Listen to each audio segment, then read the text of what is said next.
Good afternoon. Welcome to our Gender Pay Reporting Where Are We Now webinar. We are joined by three fantastic presenters today who I'm delighted to introduce. Firstly, Jane Gotts, who is founding partner and director at Gen Analytics Limited. Jane recently acted as the advisor to the Economy, Jobs and Fair Work Committee in the Scottish Parliament for their inquiry into the gender pay gap in Scotland. We also have Anthony Horrigan joining us, who is CEO at StaffMetrix Limited. Prior to starting the company in 2016, Anthony served as a pilot in the Royal Air Force. During his time in the RAF, he worked on their STEM initiative to address imbalances and biases across the organisation. And finally, we're also delighted to be joined by Ines Miller, Commercial Director at StaffMetrix. He has worked in strategic business development roles and consulting in financial services over the last 20 years with organisations including EY and Standard Life. Just a final quick reminder that if you have any questions for our speakers throughout this session, please use the online function and they'll aim to answer as many as they can prior to close today. That's all from me, so I'll now hand you over to Jane, Anthony and Ines to begin the session. Thank you very much. Good afternoon. The purpose of this webinar is really to provide an update on the GPG reporting to date. To do that, we're going to use a couple of examples and also provide some insights into the future path and where this is all heading. The objectives that we want to cover off today are to provide an update for you on the gender pay gap reporting in the UK, to review the key considerations in preparing and publishing your reports, and to provide views on what the future holds. As far as why we're here today and why we're talking about it, StaffMetrix itself, as you heard, established in 2016. We're a workforce analytics organisation. We supply software that simplifies powerful analytics and puts it back into the realm of actually being able to glean insights out of it, so that you can see what issues are facing you right now. Compare those with the ones that are facing your peers in your industry, and then allow you to plan to move forwards and track your progress over time. Jane? Good afternoon, everyone. So my name is Jane Gotts and I'm the founding partner of Gen Analytics Limited. We focus on equality and diversity using data analytics to speak to companies about how they can improve their diversity performance. So we recognise that there's still a lot of challenges in terms of bringing the diversity agenda up the scales within businesses and making this a business priority. So by focusing on it from a data and analytics point of view, we're able to look at this as a mainstream business performance issue rather than nice to do. Thank you.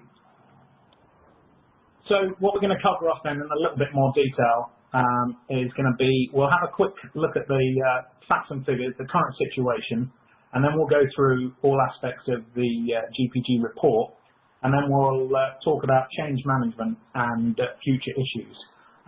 If you've got any questions at any stage, then please type them in the area provided, and we'll get to those at the end. We'll make sure we leave more than enough time to cover those. Okay, so thank you, Anthony.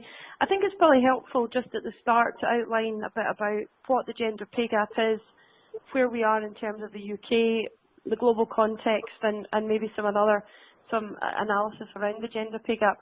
It's very important, I think, at the start, and many of you might be aware of this already, but the gender pay gap is not the same as equal pay. There is still confusion in the marketplace about what is the gender pay gap and what is equal pay, and we find that with a number of clients that we're speaking to. So just to clarify at the very start, equal pay is the same employment that a man and a woman undertake, and the law states that women and men in the same employment performing equal work must receive equal pay, and that's set out in the Equality Act of 2010. Now the gender pay gap is different because it is a measure of the difference between men's and women's average earnings across an organisation or across the labour market, and it's expressed as a percentage of men's earnings. So it's not about equal pay. I think that's very important to make that clear straight away, and often what we're seeing in some of the press stories around the gender pay gap is that confusion with equal pay. Now the gender pay gap in the UK is 18.4%. Now that is something that's actually been around for a long time in the UK, the gender pay gap hasn't in fact narrowed much over time. But the gender pay gap isn't unique to the United Kingdom. The gender pay gap exists in all economies across the world at various different levels. In some economies where you would think that the opportunities for men and women are almost equal, they still have a gender pay gap. And within companies and organisations across all sectors of the economy, there is a gender pay gap.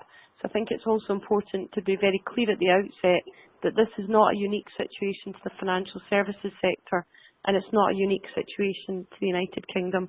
It exists all over. And as I mentioned earlier, this is something that cannot be fixed quickly. This is something that will take action to address over a long period of time, and there are no immediate quick fixes to this. However, there are steps and measures that companies can take to look at how they can close the gender pay gap, but it's certainly not something that can be done overnight. Now, why does this actually matter? We talked about the gender pay gap in terms of the UK economy in the global context, but McKinsey estimates that if we actually close the gender pay gap on a worldwide level, we would actually increase the global economy by £9 trillion by 2025. In the UK, if we close the gender pay gap, women would receive an average salary boost of £80 billion, and in Scotland that economic benefit would be £6.5 billion. Now these are significant numbers and are often actually downplayed when we look at the gender pay gap, where we actually focus on the gap in earnings rather than what the potential economic benefit would be about closing the gender pay gap. And that's very much how we would want to have this conversation with clients and organisations who are looking at their gender pay gap. This is about a business benefit. It needs to look beyond what is a compliance and regulatory issue.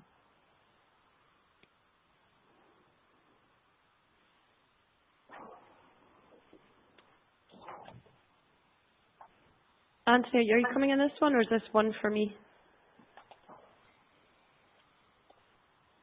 Why does it matter? I think, is this yours? Oh no, next one. Okay, so as it stands at the moment, the latest figures from the Office of National Statistics via their annual survey of hours and earnings, the gender pay gap stands at 18.4%. Financial services and law is approximately 40% from what we've seen so far this year. Change looks to be incredibly slow, mainly due to the fact that any initiatives that are put in place do take a long time to actually take hold. And from what we're seeing in companies, they're not being tracked. So because they're not being tracked, the progress can't really be measured, and that it compounds the problem and slows it down even further. Legislation is just the first step as far as the GEO are concerned. They actually want to use this as a lever to make companies think more deeply about the way they employ and treat their staff. And they do have wider diversity ambitions from just gender. As this goes on with the coming years, they will be pushing into other areas such as ethnicity to try and uncover the gaps that are systemic in those as well.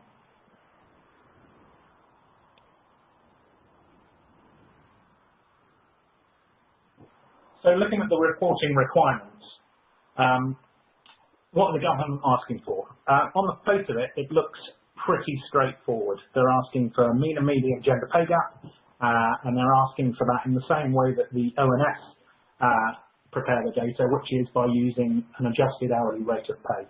They're also looking for mean and median bonus gaps, and that is the bonus or any bonus that was paid in the preceding 12 months to the snapshot date of the 5th of April. They're also looking at the ratios of men and women who received the bonus in that reporting period, and also the proportions of men and women in each of the 4 pay quartiles. And again, that's using the adjusted hourly rate. Where it starts to actually get complicated are the rules that they've put in place to actually define what all of the different types of employees are, when they're eligible to be in those particular buckets, and the dates and methods associated with working out the figures. So it actually gets to a stage where just reporting the bare minimum can actually be quite a pain for a lot of companies due to some of the reasons we'll discuss later on. As far as the government are concerned, as I said before, they're using this as a lever, and they're hoping that companies are going to report more than the bare minimum. If you look at both the legislation and the ACAS guide to gender pay gap reporting, you'll see two further recommendations, which are the narrative and the action plan. The narrative being the story behind your figures, and the action plan being the plans that you're going to put in place in the coming 12 months to actually change your figures and try and reduce the gaps. We can't stress enough the difference that we've seen in the press and overall the attitude of the kind of companies that actually have both a narrative and an action plan and are working hard towards those, vice the kind of companies that are just reporting their figures. There is a very, very tangible difference between those two types of company, and we would definitely encourage people to put a good narrative and also put good action plans in place.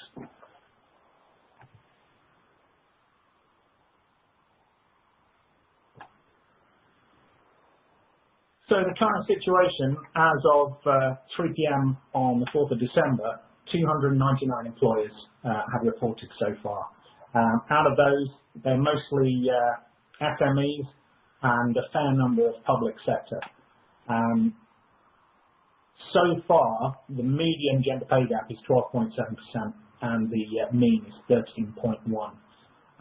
However, we are talking only 299 out of a possible 8,000 plus companies, so there's still a fair way to go. Financial services is shown as the biggest gap at the moment with 29% median.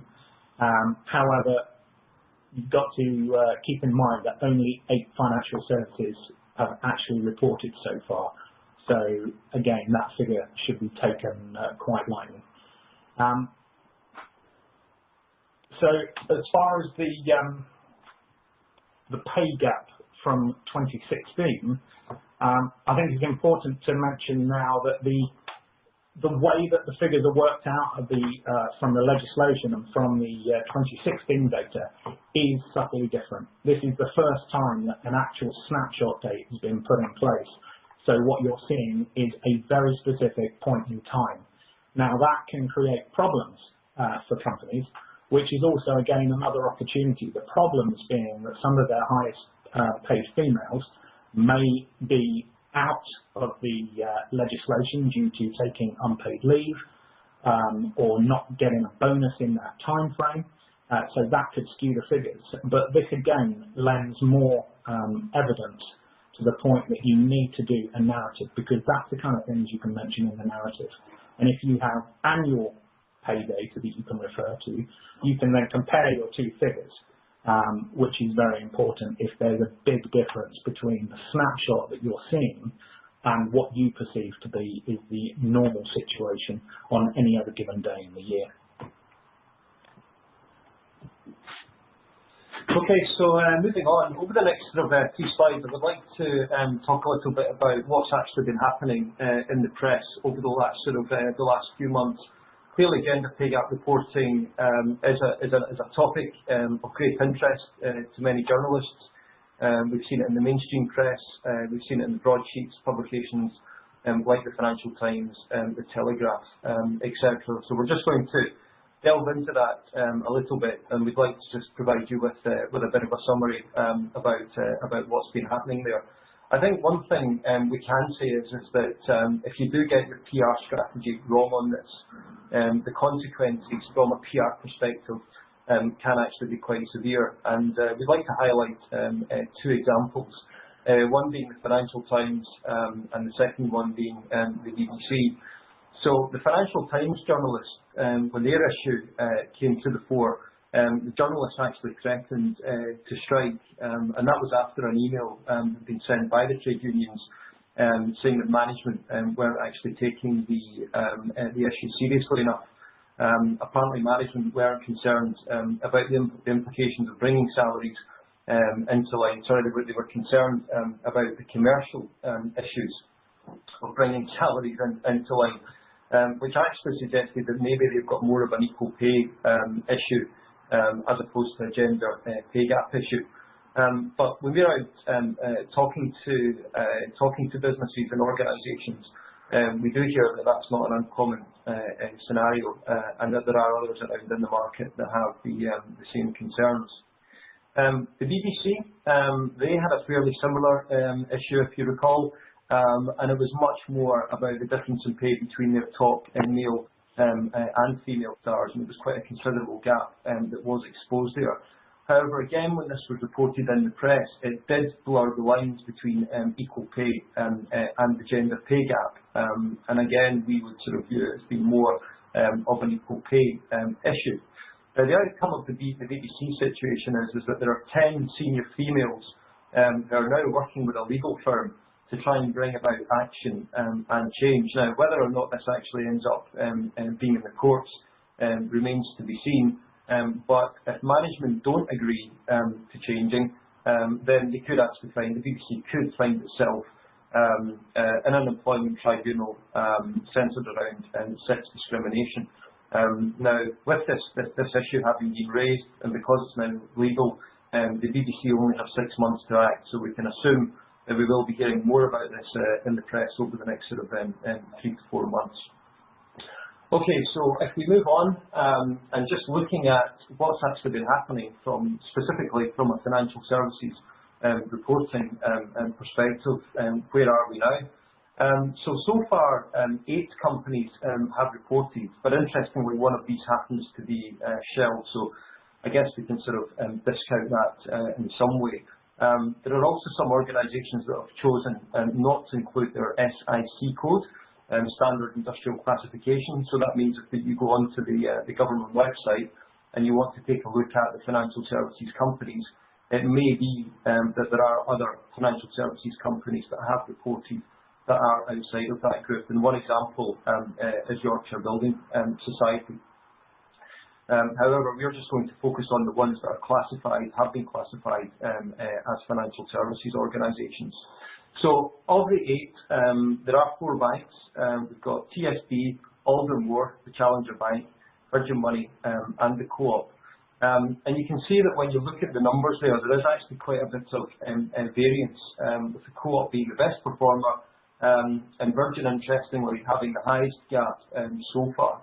The sector average is sitting at 29%, and that was as of yesterday, that figure.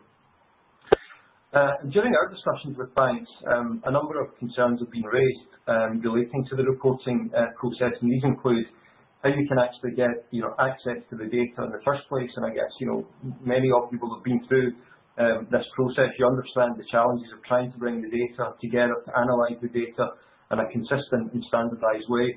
Once you've then got it, there are then decisions that then need to be made on who and what to include within the data set. And we know that especially when it comes to senior employees, that can actually require quite a bit of toing and froing, and you might even find that you have to get legal involved in that too.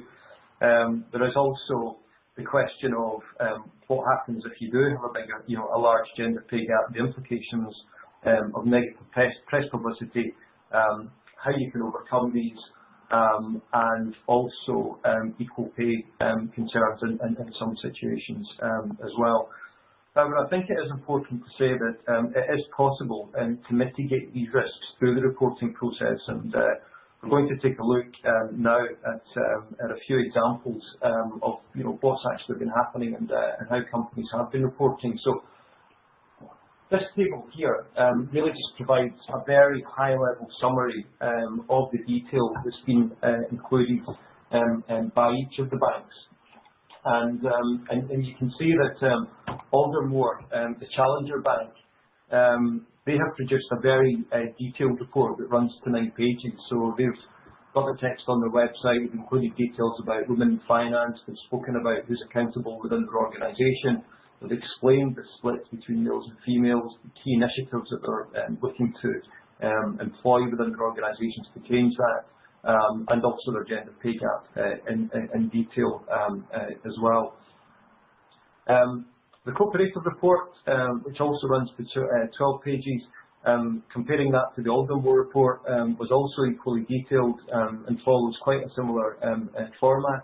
They've also included a detailed 5-point action plan outlining their approach to how they're going to close the gender pay gap. And I think it's fair to say that both documents do provide a very good benchmark for what's required, and they're certainly worth looking at if you've not done so already. Interestingly, the Virgin report is in contrast to that and runs to 2 pages.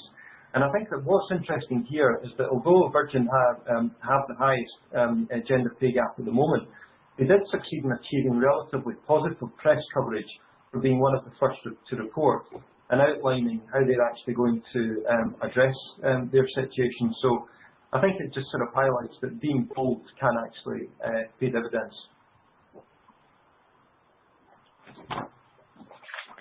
Okay, so thank you. And I think in terms of today and the discussions that we're having with clients and the fact that Anthony mentioned just less than 300 organisations have reported to date shows that there is still a long way to go before the deadline in April.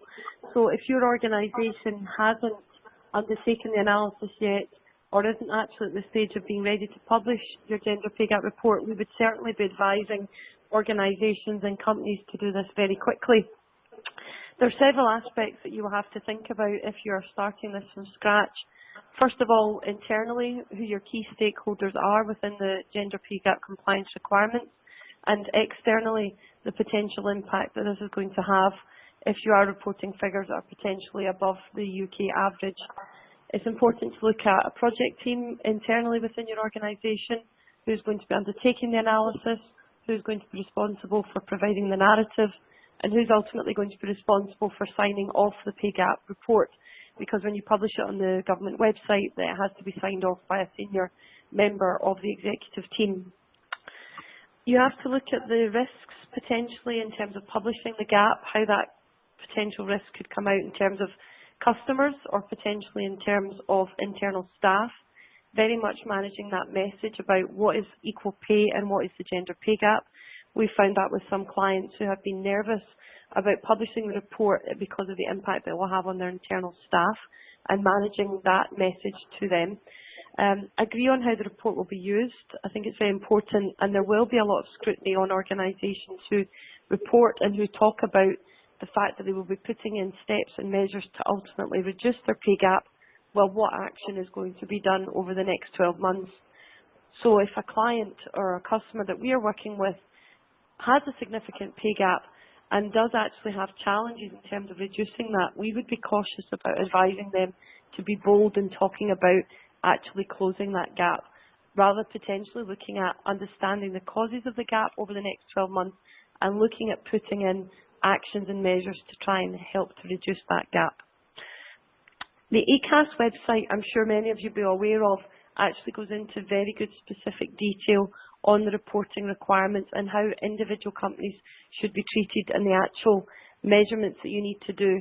One of the things that we've not talked about so far is the actual difference in reporting statistics that have come out so far. There's been a lot of press coverage on the overall gender pay gap figures, but actually often what is even more insightful is the detail around the pay quartiles and also the bonus figures that have to be included. And we do expect come April, when the reporting guidelines are through, that there actually will be quite a lot of scrutiny in terms of the pay quartiles. What we've seen to date so far with a number of organisations that have reported is that there is very high dominance of men at the upper levels of pay quartiles and more women at the lower levels where their pay is obviously lower. And where those women are getting bonuses, their bonuses are significantly less than the men because there's more women concentrated in the low pay quartiles. The EasyJet pay gap figures that were published just last week, that was very evident in terms of their reporting figures, and they explained that in their narrative due to the lack of female pilots earning the higher salaries. So I think that's very important to remember. Also important to look at the snapshot date which is required, which is April 2017 in terms of payroll data, not looking at it from this month or from previous months. The snapshot data must be taken from April 2017. And we would again be advising all clients and customers to look at publishing this information if you do intend to publish your pay gap data before March, the end of March, because I think by that stage there will be a lot of scrutiny on the organisations that haven't actually done that yet. Thank you, Jane. Yeah, completely agree. And I think this leads nicely into the fact that all of this is fine, but definitely where we're seeing the most kind of heartache at the moment is in that very simple question: where is my data? Just to give one example, ordinary pay. It's not just payroll that contains ordinary pay. The ordinary pay might actually need to come from the payroll. There also might be some kind of salary sacrifice. There might be other stuff that needs to be separated out from it just to get to ordinary pay, to take off things like the overtime, etc. So it may come from many different locations, including reward systems, from the HR information system, all to get what on the face of it seems like quite a simple set of data. Again, with incomplete information, we are finding, for instance, payrolls, HRIS, where two employees have the same ID. We're finding kind of homemade identifications that have been put in systems which would take the first 4 letters of a surname and then the first initial, and they've got 3 people with the same ID. So it's not just incomplete information, it's also bad data. So I think that this all comes down to the fact that HR are being asked to start using a skill set that they haven't been used to before, which is analytics. Now, it's not that complicated, but it is new, and you do need to think about this from an overall company point of view, and it ties nicely in with the GDPR that's coming in May of next year, because there should be a paradigm shift in companies in the way that they treat data and in turn treat their employees. Both are going to have to change. Data is going to have to be more accessible but more secure, and employees are going to have to be given more access and more transparency with the data that's stored about them. So there does need to be a big shift, and this is definitely what we're seeing in companies at the moment. It's that first initial stage of, well, all I have to do is put my data in and get the figures out. It's the getting the data in the first place, making a complete set of data that actually tells the story. Because at the end of the day, somebody is going to have to sign that report off, and they have to be sure that the data that they are submitting in order to get the figures is accurate in the first place. And as Jane said, we've seen everything from people marrying up payroll data from April 2017 with HR system data from today and thinking that that's okay. You know, there are strict guidelines. It's pretty simple to follow. You just have to get a methodology in place and follow it, because it's only going to happen again next year. So this year is a good time to actually get those systems in place, start making the changes that are required and aligning with GDPR, just so that when it comes to next year, it's a simple question of pressing print instead of going through all of the heartache again.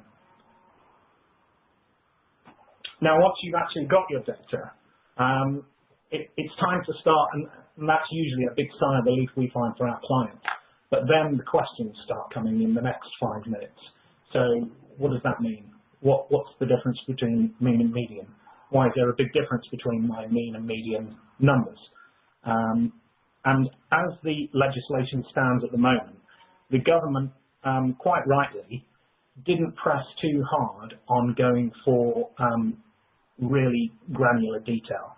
So where Jane was talking about pay quartiles, this does give you the overall, okay, in my upper quartile, I've got 70% men and 30% women.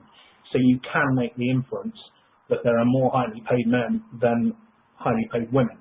But what it doesn't tell you is when that problem starts. Does it start at senior manager level? Does it start at manager level? Is it once people get to director level? Is it based on the location? Is there a difference between, is there a bigger gender pay gap in your London office than in your Leeds office? Are there different gender pay gaps across business units? Now, obviously, the legislation doesn't ask you to collect location data, business unit data, or even employee level. We have seen very progressive countries like Australia, which is quite surprising, but they've been running a system for the last few years, and they measure the level of an employee looking from the CEO and then going all the way down to the kind of apprentice level. And they are able to draw much deeper insights from the data that they are collecting. So it's important to start thinking about, if you want to get lots of insights from the data, you have to be recording that data in the first place. If you record the correct data, then you can even start to break it down even further and look at the career progression of individuals in your organisation. And are you being 100% fair on the way you treat men, women, disabled people, people of different ethnicities? And it becomes a reasonably simple process. You can measure tenure and look at if there's any difference between the pay gaps as people progress through the company, when they were last promoted, what their performance levels are, and you can look to see if fairness is if you cut the company down the middle, is fairness at the core of everything you do. But you can only do that, you can only get those kind of insights from the data when you start collecting. Great, okay, so you've been through the tough challenge of pulling your data together and analysing it, and the next step is then beginning to think about, okay, well, we now need to publish our report. What are some of the key things that we need to think about? So the launch plan itself, I mean, we have seen some organisations who have chosen just purely to put the numbers onto the GEO website, very little explanation, no link through to their own website, nothing on their own individual company website about it. And I think you've really got to ask whether or not that is actually sufficient. If we come to the other end of the spectrum, we are seeing organisations that are thinking very carefully about how they want to position this internally and externally. We talked a little bit about Virgin earlier on. But it really is an opportunity to talk to your employees from an internal perspective about a lot of the good things that you're actually doing in the company. Encourage managers, middle managers, senior managers to actually talk to their teams about the gender pay gap report, the contents of it, and just remind them about some of the things that are actually happening from a diversity perspective in the organisation. Externally, think about the different stakeholders. This is not just the government or the press. You need to think about who your customers are, suppliers, and also increasingly investors and also trade unions. Investors, there's a big shift towards ESG, environmental, social and governance investing, and UN sustainable goals. And gender pay gap reporting falls very much into that. And increasingly we are seeing people like the pension funds really beginning to pay attention to the diversity performance of organisations. So if it's something that you've not thought about, then I would encourage you to do so. You then need to think about key messages that you want to put out there, and that might be, again, through internal communication channels and externally, and explain why gender equality matters to you as an organisation, why it makes your organisation a better, place to work, and how it actually feeds through to attracting the best talent in the market. Interestingly, if you look at the Aldermore report, they talk about we're not just here to challenge our competitors in the marketplace, with the customers, but also internally as well. We want to sort of, challenge how people think about, a bank as a place to work, and we want to make our bank quite different. We want the culture to be very open, collaborative, and respectful, and perhaps move away from preconceived ideas that maybe many people have about what it's like to work in a bank. Explain the reasons behind your gap. There might be some very, very sound historical reasons as to why your gender pay gap is what it is. It could be to do with your recruitment funnel. There may well be that there are areas within your organisation where historically you found it very difficult to attract female talent. So that might be in investment management, it could be IT, or it could be investment banking. We know where historically these have been areas that have been dominated by males. Think about what you can do to track progress by setting targets, and Anthony's going to come on and talk about this a little bit more in the next slide. Consider the change initiatives. So, what do you have that's already existing, but what do you have that's planned? And that might be around things like flexible working, return to work schemes, equal pay, and how you're supporting career progression across both males and females.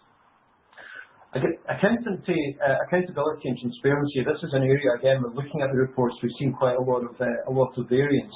So if I come back to the Aldermore report in particular, they talk about how they have accountability within their organisation. So they're now actually linking pay and bonus to the delivery of diversity targets for management across the business.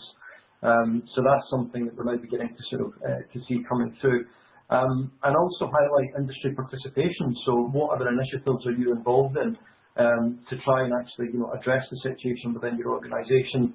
I think one of the key ones at the moment is the Women in Finance Charter. So perhaps take the opportunity to actually publish what you're doing around that, and also to provide an update as to where you sit against the targets that they've set. Thanks, Dennis. So, initiating change. Again, for companies, there is a marked difference between those that are hitting it right and those that are missing it completely. The first and most important step is to take ownership, and this has to be communicated internally first, that this is something which is, an issue, high priority, and it will be taken seriously, and there are going to be steps that are going to be initiated to drive it forwards.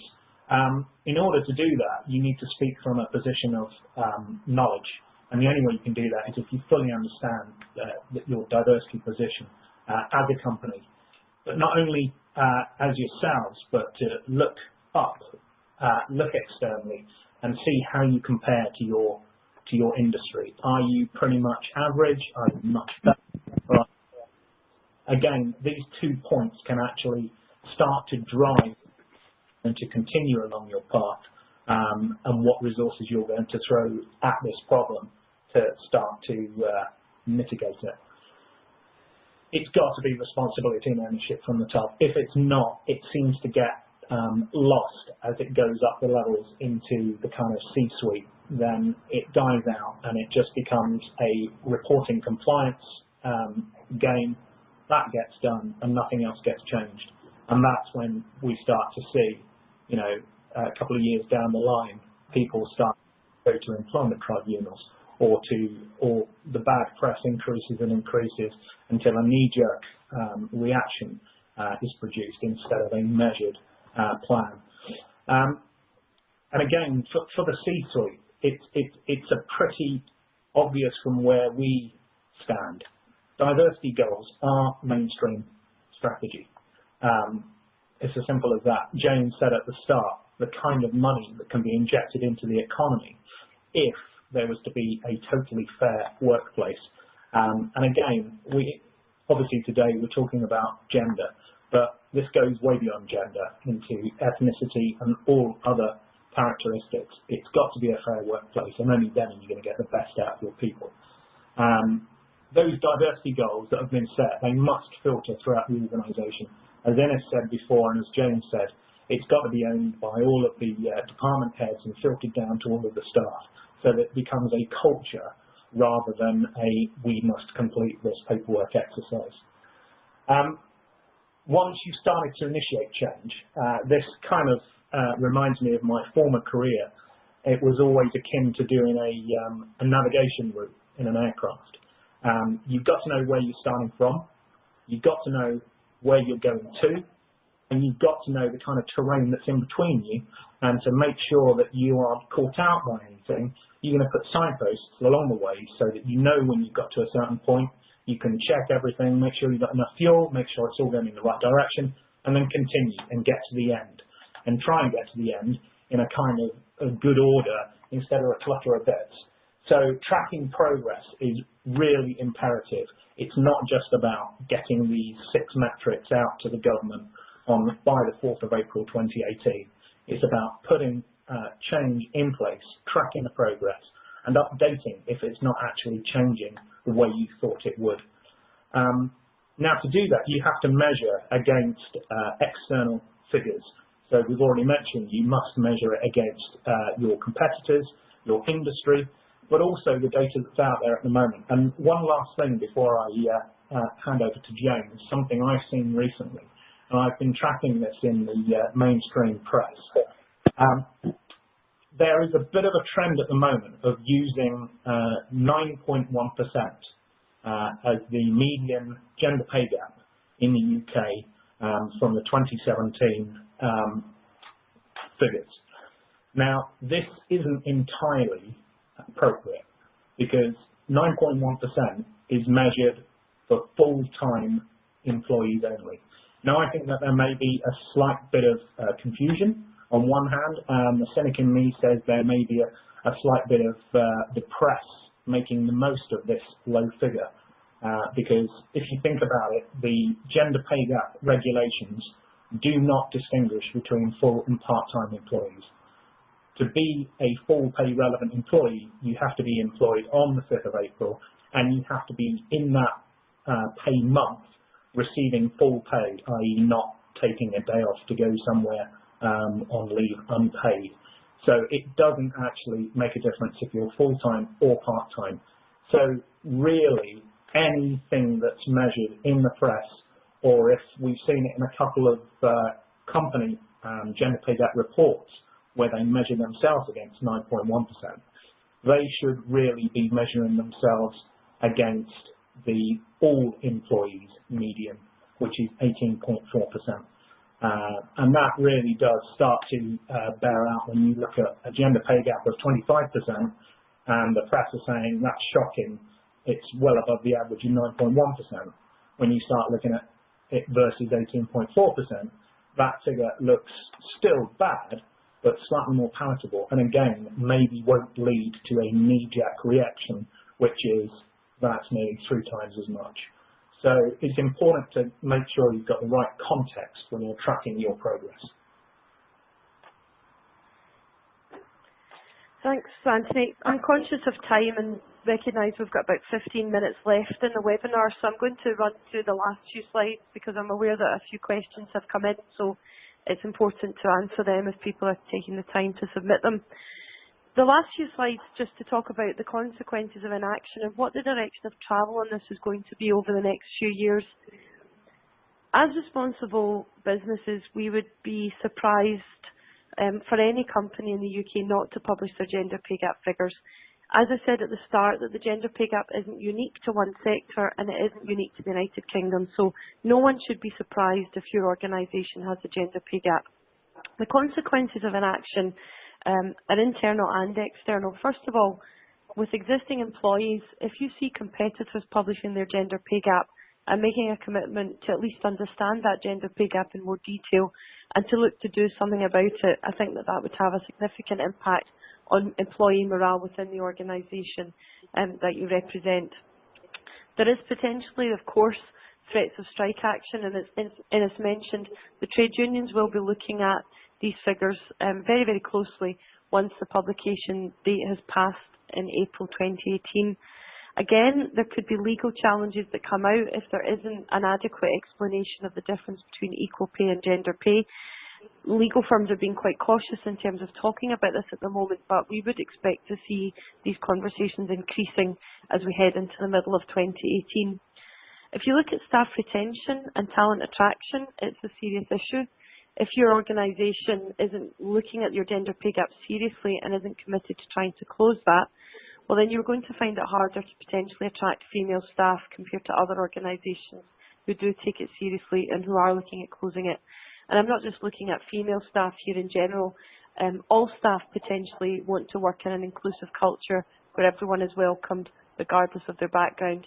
And actually by taking ownership of the gender pay gap, that represents an important step in actually proclaiming your organisation as one that's truly inclusive and that values diversity. And that leads on to culture. Anthony mentioned that it is really important that this is led from the top, and we would absolutely endorse that this has to be led from the top, but it also has to filter through every management tier of an organisation, because there's no point in people at one part of an organisation getting this and seeing that this is important when you just hit brick walls at every other level of the organisation. So instilling that diverse and inclusive culture is definitely one that's very important.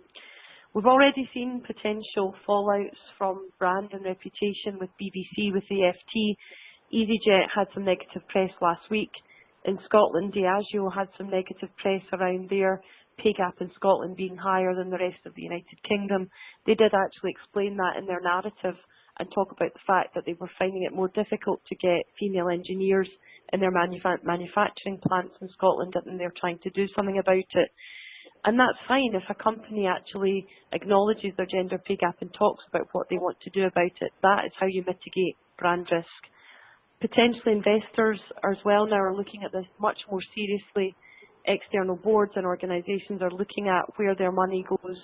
Are they working with customers? Are they working with clients that do value diversity seriously? Customers, I think, will be looking at this in much more detail once the deadline date has passed. We've still not seen enough companies reporting yet to see any potential consumer reaction. However, I would anticipate that that would happen. There was a big consumer reaction against the BBC when their pay gap figures were launched in June, albeit there was a misunderstanding in terms of how those figures were published. But I think that that was just an example of what is out there. And also the political ramifications of inaction. We are hearing that the Equality and Human Rights Commission will have responsibility for following up with organisations who fail to comply with the legislation, and it will be interesting to see over the next few months how that develops, particularly again towards the deadline for the publication date. What does good look like? I think it's important. Whilst a lot of organisations we think are holding back in terms of reporting before they are waiting to see what their competitors are doing, it's easy to say, well, we are performing better than X or Y in the financial services sector, but what actually matters is what this matters to your own business and to your own organisation. Yes, you're able to compare against industry comparisons, but if we're looking at pay gaps as high as 40% in one sector, then reporting a 35% pay gap might look good against the industry average, but it doesn't look good against the wider UK average. So there isn't really, at this stage, a sense of what good does look like. In my view, what good looks like is an organisation that embraces this legislation, that recognises the importance of understanding why they have a gender pay gap, and is actually transparent and upfront about it. As we've touched on just briefly in the last few slides, this is only going to increase in terms of scrutiny and legislation. We know that we have serious challenges across the UK and all our industry sectors, and again in the financial service sectors, with representation from the black and minority ethnic community, and we know that that full employment from the BME community would actually add £24 billion per annum to our economy. We know that we have serious issues in terms of employing people with disabilities throughout our industry, and again, these are staggering statistics to say that actually a 5% rise in the employment rate amongst disabled adults would contribute an extra £6 billion to our economy.